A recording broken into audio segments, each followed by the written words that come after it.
In the south of Dubai, there is a patch of desert the size of 2 hars of 2 Hong Kong islands. 5 years ago, almost no one lived there. Today, it's absorbing more capital, faster, than any single district in the city. In May 2026, one area topped the Land Department's rankings. 1,357 transactions in a single month, worth 1.6 billion dirhams. But here's what the headlines miss. Most of the money pouring into this desert is chasing the wrong things. Dubai South isn't one market, it's 8 districts, with completely different economics. So we followed the institutional money and mapped the 5 specific zones where the smartest capital is actually buying. Number 5 will surprise you. Number 1 isn't a home at all, and the most hyped project here, the smart money is staying away. Dubai South, the 5 zones where smart money is actually buying. To understand the money, you have to understand the bet underneath it. In April 2024, the government approved a single line item, 128 billion dirhams, $35 billion. This is not an upgrade, it's a replacement. Take the busiest international Earth and move all of it south. The old airport is trapped, hemmed in by the city, capped at 2 runways, with no room to grow. The new airport answers with numbers that don't sound real. 5 runways, 400 gates, 260 million passengers. The busiest airport today, Atlanta, handles 106 million, but 86% are domestic. Al Maktoum moves 250 million across continents. And the build is real. 17,000 concrete piles driven, 45 million cubic meters excavated, a workforce scaling toward 120,000. Phase 1 opens in 2032. That date is the clock every investor is running against. A $35 billion airport doesn't make you rich, so the real question is, when the government spends this, who actually captures it? Al Maktoum was never just an airport. It's the core of an aerotropolis, a city built around a runway. Instead of a runway shoved to the edge, most cities push airports to the margins. Dubai put it at the center and built everything else around it. And one piece of infrastructure makes it all work. Yet almost nobody talks about it. A customs-bonded corridor connects Jebel Ali Port, over 14 million containers a year, straight to the runways. Sea freight becomes air freight in under an hour.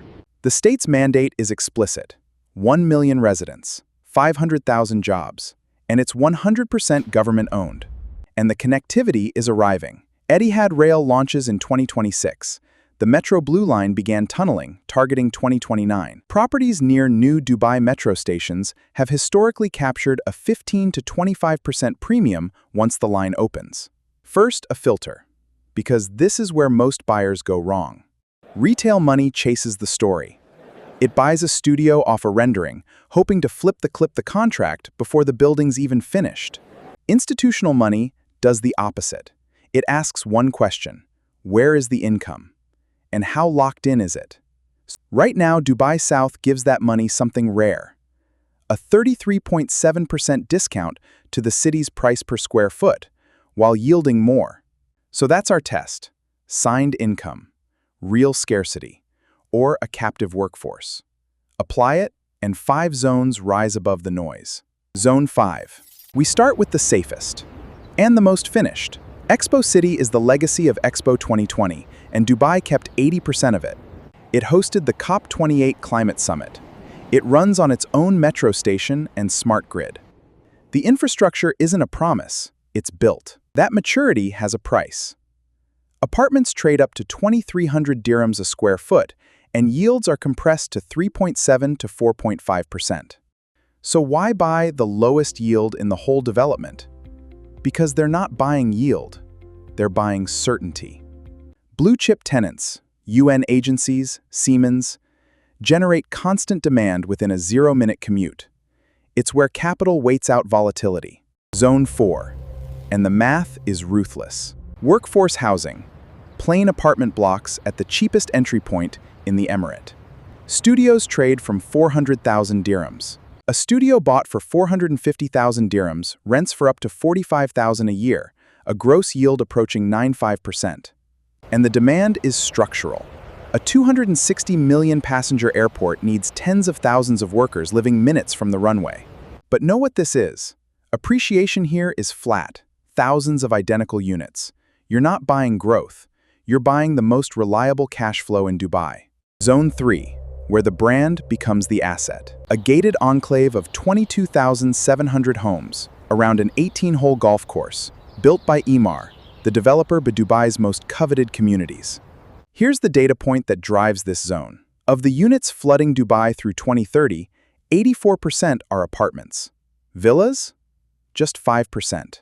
The whole market is building vertical, which means low-rise homes are becoming structurally scarce.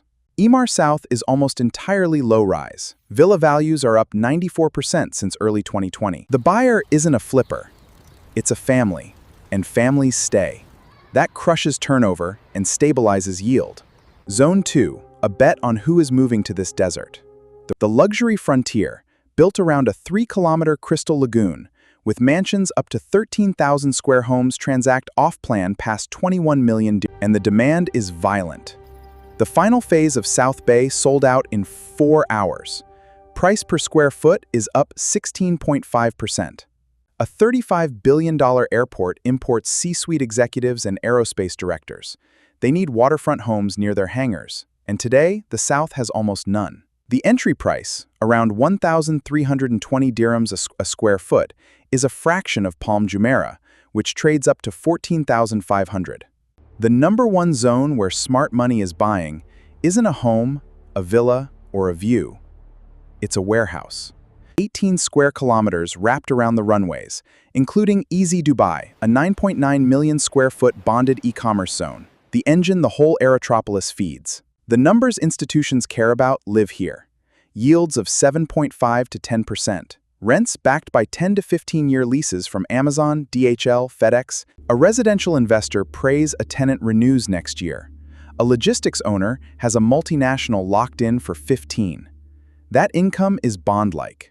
The players here aren't retail. It's Aldar, it's Emirates, building a $5 billion facility. It's Majid Al Futtaim, signing a 62 billion dirham community. This is the answer to our opening question. When the government spends $35 billion, the smartest money isn't buying the view, it's buying the toll booth. So that's where the smart money goes. Now, where does it refuse to go? The most hyped development in the master plan, an opera house, an 18-kilometer lagoon, and over 30,000 apartments. Across Dubai South, 83.8% of all sales are off-plan contracts on unbuilt homes. That's a market of speculators selling to each other. Now picture 30,000 near-identical units hitting the rental market in the same window. Everyone who failed to flip becomes a landlord on the same day. And this market is fragile. In March 2026, a brief airspace disruption cut off-plan secondary sales more than 40% in a single month. UBS says Dubai faces elevated bubble risk after a 50% price rise in 5 years. JLL forecasts 36,000 homes by 2028. The danger isn't the airport. It's timing and leverage. Smart money avoids the commoditized towers and buys scarcity. The hype is the risk. So where does this end? The research points to 3 acts. By 2030, the Metro Blue Line is running, and the transit premium starts to materialize. The workforce blocks hit near full occupancy, then the inflection. Between 2032 and 2035, Fly Dubai physically relocate. The old airport closes. This is the demographic shock the whole plan is built around. And by 2040, all 5 runways run at capacity. South Bay matures into the Emirates' premier ultra-luxury address. The desert is gone. The thread connecting all 3 acts is the same: state-funded infrastructure, delivered on a clock. The money isn't betting on a vision, it's betting on a construction schedule. So here's the honest verdict. Dubai South isn't one investment, it's 5. For income, the workforce districts deliver around 9%. For long-term stability, look at Expo City. For branded growth, Emaar South. For appreciation, South Bay. And for institutional scale opportunity, the logistics district. What ties them together is what they all avoid: the commoditized, off-plan towers that 83% of this market is gambling on.